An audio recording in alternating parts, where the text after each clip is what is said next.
Assalamualaikum warahmatullahi wabarakatuh. Halo semuanya, perkenalkan nama saya Elsa Mardotila. Saya dari program studi Pendidikan Bahasa dan Sastra Indonesia. Saya dari kelas 2023C. Di sini saya akan menjelaskan tentang teori mimetik dan pendekatan teori mimetik. Yang pertama, saya akan menjelaskan pengertian mimetik. Istilah mimetik berasal dari bahasa Yunani yaitu mimetis yang berarti tiruan, meniru, atau perwujudan.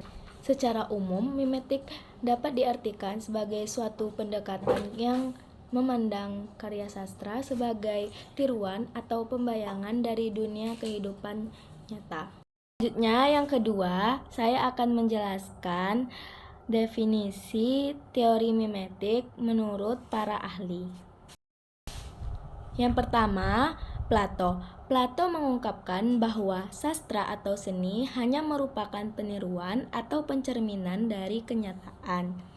Yang kedua, Aristoteles. Aristoteles berpendapat bahwa mimesis bukan hanya sekedar tiruan, bukan sekedar potret dan realitas, melainkan telah melalui kesadaran personal batin pengarangnya.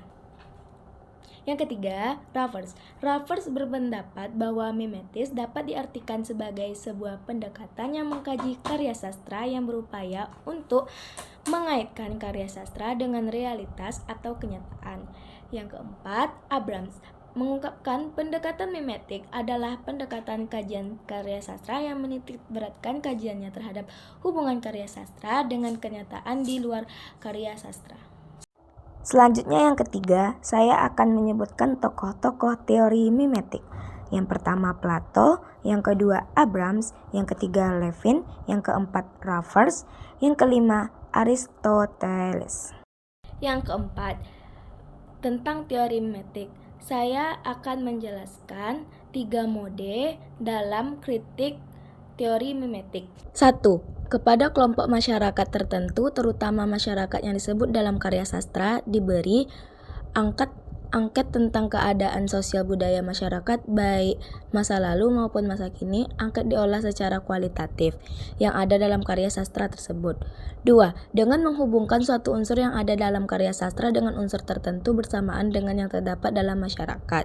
Sejauh mana unsur-unsur itu benar-benar berfungsi dalam karya sastra, sejauh itu pula hubungan antara karya sastra dengan masyarakat. 3. Kepada anggota masyarakat tertentu yang diminta membaca karya sastra, diberi beberapa pertanyaan.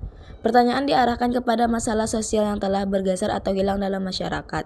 Pengolahan secara kualitatif akan dapat menjawab tentang hubungan karya sastra dengan keadaan sosial budaya.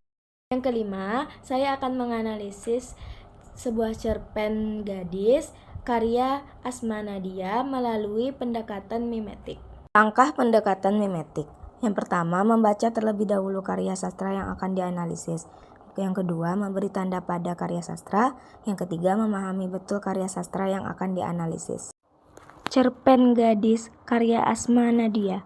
Nilai-nilai kemanusiaan merupakan nilai-nilai yang sifatnya universal dan dapat dikembangkan untuk membentuk karakter manusia. Nilai-nilai kemanusiaan ini terdiri dari kebenaran, kebajikan, kedamaian, kasih sayang, dan tanpa kekerasan. Nilai kemanusiaan dapat ditemukan pada tokoh cerpen gadis.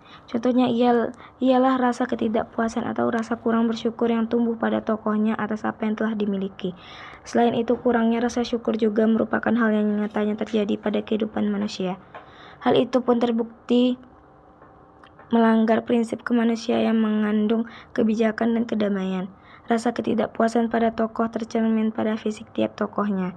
Berikut uraian dari sifat-sifat tokoh pada cerpen gadis karya Asma Nadia yang berupa kutipan-kutipan.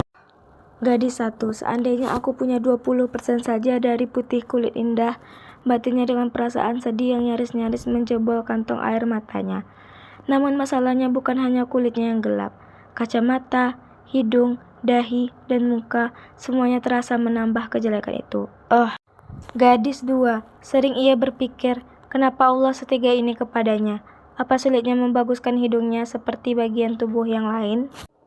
Gadis 3. Pernah melihat buntelan karung beras berjalan? Itulah dia. Sudah pendek, gemuk pula. Pas, kalau dia sedang berjalan, orang-orang mungkin merasa takjub karena mengira sedang melihat karung sesak beras tengah berjalan. Akan tetapi, jika diperhatikan, ternyata di atas karung itu ada kepala meski tanpa leher yang lengkap dengan mata, hidung, mulut yang tertekan pipi hingga tampak kecil sekali, juga kuping, rambut, dan sebagainya. Gadis 4. Tangannya yang indah meraih spons bedak dan mengusapkan ke wajahnya, merasa kesal dengan bintik-bintik merah bernanah. Jerawat besar-besar memenuhi pipi dan dagunya menenggelamkan keindahan yang terserak di bagian lain wajahnya. Semua keindahan, juga rambutnya yang lembut, tersapu oleh jerawat-jerawat batu di wajahnya. Keempat, kutipan teks cerpen tersebut mencerminkan tokoh gadis yang tidak memiliki rasa bersyukur atas apa yang telah diberikan oleh Allah. Hal tersebut tercermin pada ucapan gadis pertama yang merasa kurang sempurna dengan fisik yang dimilikinya, yaitu kulit yang gelap. Gadis tersebut berharap mendapatkan keajaiban di mana kulitnya yang putih yang didamba-dambakan oleh banyak orang. Padahal kulit putih tidak menjamin kesehatan, dan belum tentu semua orang menyukai kulit yang putih. Nyatanya bahkan orang yang berkulit hitam atau sawo matang yang disukai oleh banyak orang. Tokoh gadis kedua juga memiliki rasa yang kurang bersyukur. Hal tersebut tercermin pada rasa mindernya atau yang kini lebih dikenal sebagai insecure pada orang lain karena memiliki hidung yang kurang sempurna atau mancung.